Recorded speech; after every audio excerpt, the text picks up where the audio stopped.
नमस्कार, मेरा नाम है नीतीश शर्मा और आप देखना शुरू कर चुके हैं नीतीश वशिष्ठ जीके कैप्सूल, जिसमें आज हम अपनी सीरीज जिसमें हम फेमस पर्सनैलिटीज के बारे में चर्चा करते हैं। उस सीरीज में आज हम लोकनायक जयप्रकाश नारायण के बारे में चर्चा करेंगे, जिन्हें मुख्य रूप से जेपी आंदोलन, जो कि 1970 के दशक में काफी प्रचलित था, उसके लिए इन्हें जाना जाता है। और इसके अलावा इन्हें लोकनायक के नाम से भी जाना जाता है। लोकनायक जिसका अर्थ है लोगों के दो लिए जो इनके किए गए कार्य थे, उसके लिए इनको ये उपाधि दी गई थी लोकनायक की।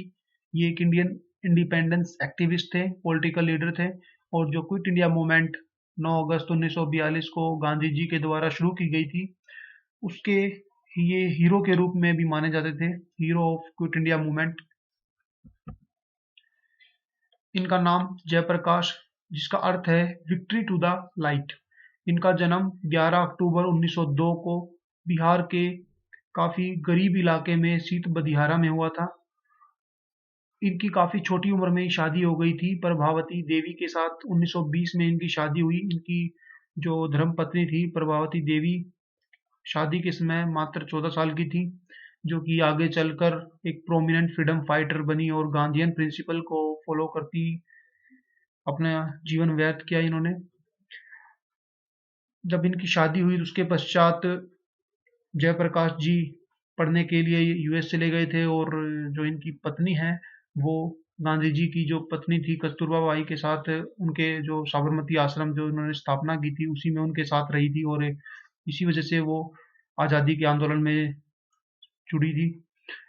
लोकनायक की मृत्यु 8 अक्टूबर 1979 में हार्ट फेलियर के कारण इनकी मृत्यु हो गई थी, और किडनी में भी इनकी काफ़ी प्रॉब्लम थी, और डायबिटीज़ के भी ये शिकार थे, तो इसके कारण इनकी मृत्यु हो गई थी। इन्होंने अपनी प्रारंभिक पढ़ाई पटना के कोलगेट स्कूल से की थी, और इन्हें पढ़ने का काफ़ी अच्छा शौक था। इन्होंने भगवत गीता को भी पढ़ा। इसके अलावा इन्होंने सरस्वती प्रभा और प्रताप, जो उस समय की काफ़ी फेमस मैगजीन्स थी, उनको भी ये पढ़ा था इन्होंने। उसके बाद ये 1922 में आगे की पढ़ाई करने के लिए यूएस चले गए थे।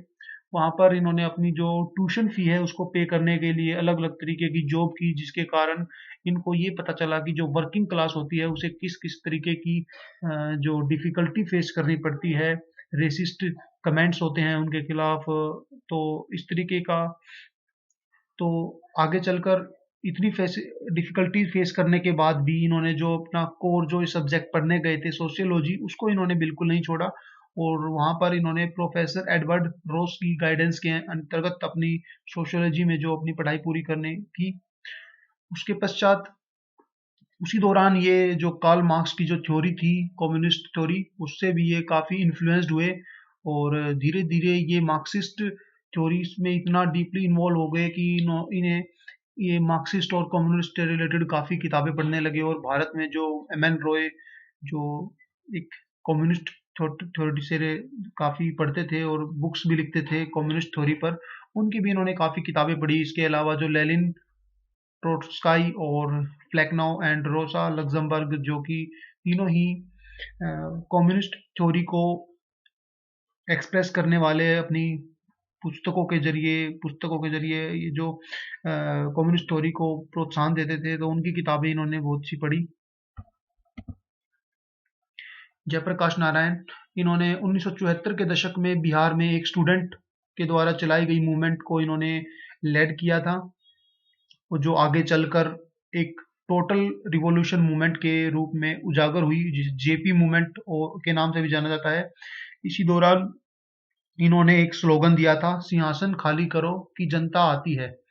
और आगे चलकर जो इनका ये आंदोलन था, धीरे धीरे जो तत्कालीन प्रधानमंत्री थी इंदिरा गांधी, वो उसके काफी उनको काफी क्रिटिसाइज करते थे, और उनकी जो रणनीति थी, जिस तरीके से उन्होंने इमरजेंसी लगाई थी, उसको लेकर भी ये काफी उनको क्रिटिसाइज करते थे। आगे चलकर इन्होंने प्रजा सोशलिस्ट पार्टी की स्थापना की। आज़ादी के बाद इन्होंने ये स्थापना की थी 1952 में। और अमेरिका में जब ये पढ़ने गए थे, उसके बाद जब ये वापस आए 1929 में, तो जैसे ये वापस आए तो जवाहरलाल नेहरू ने इनके बारे में काफ़ी सुना था, क्योंकि जवाहरलाल नेहरू भी काफ़ी यूरोप की यात्राएं करके आए थे। तो उन्होंने यहाँ वहाँ पे भी इनको एक दो बार मुलाकात हुई थी। तो इन्होंने इनको इनवाइट किया कि आओ और कांग्रेस को ज्वाइन करो, क्योंकि 1929 में ही पहली बार जवाहरलाल नेहरू हैं जो इंडियन नेशनल कांग्रेस के प्रेसिडेंट बने थे पहली बार।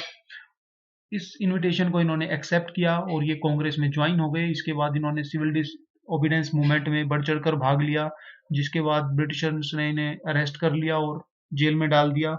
1932 तक ये जेल 32 में इनको जेल में डाला गया था, और जेल से छूटने के बाद इन्होंने कांग्रेस में ही एक लेफ्ट विंग ग्रुप बनाते हुए कांग्रेस सोशलिस्ट पार्टी की स्थापना की, जिसके ये जनरल सेक्रेटरी बने। आज़ादी के बाद 1947 में इनके साथ कुछ और सोशलिस्ट लीडर्स थे जिन्होंने कांग्रेस को लेफ्ट किया। 1948 में कांग्रेस को इन्होंने छोड़ दिया, और 1954 में ये इतने थक गए थे पॉलिटिक्स से कि इन्होंने एक बार के लिए डिसाइड कर लिया था कि अब ये पॉलिटिकल लाइफ को बिल्कुल छोड़ देंगे, और जो विनोबा भावे द्वारा चलाई गई जो भूदान याजना मूवमेंट थी उसको इन्होंने ज्वाइन कर लिया था। हालांकि बाद में फिर से पॉलिटिक्स में एक्टिव हो गए थे, बीच में एक बार डीएक्टिवेट जरूर हुए थे, लेकिन बाद में दोबारा पॉलिटिक्स में आ गए थे। और जो इन्होंने जेपी आंदोलन किया था उसके बाद इन्होंने वीएम तारकुंडे के साथ कोलैबोरेट करके दो एनजीओ बनाई। सिटीजन फॉर डेमोक्रेसी इन 1974 में इन्होंने बनाई थी, और people's union for civil liberty in 1976 में बनाई थी। इसमें इनका प्रमुख उद्देश्य यह था कि लोगों को अपनी जो राइट्स हैं उनके बारे में पता चले, जिसका पूर्ण रूप से इमरजेंसी के दौरान हनन हुआ था। तो ये चाहते थे कि लोगों को अपने हकों के बारे में पता होना चाहिए। जब इतनी बड़ी कोई शख्सियत होती है तो उन्हें काफ़ी अवार्ड्स और रिकॉग्निशन की तो हालांकि जरूरत नहीं होती, लेकिन फिर भी इनको एक तो रमन मैगसेसे अवार्ड मिला 1965 में, जो कि इनको पब्लिक सर्विस के लिए दिया गया था। जिस तरीके से इन्होंने लोगों के लिए आंदोलन किया, और जो एनजीओ के जरिए इन्होंने जो लोगों की सेवा की उसके लिए इन्हें रमन मैगसेसे अवार्ड दिया गया था 1965 में। और 1999 में जब भारतीय जनता पार्टी की सरकार बनी थी और अटल बिहारी वाजपेयी प्रधानमंत्री थे, तो उनके द्वारा इनको पोस्टमसली भारत रत्न दिया गया था। इनके द्वारा किए गए जो इन्होंने सोशल वर्क किया था लोगों के लिए, उसके लिए दिया गया था। तो कैसी लगी ये वीडियो जरूर बताइएगा, लाइक कीजिए, शेयर कीजिए और चैनल को सब्सक्राइब कीजिए। Thank you.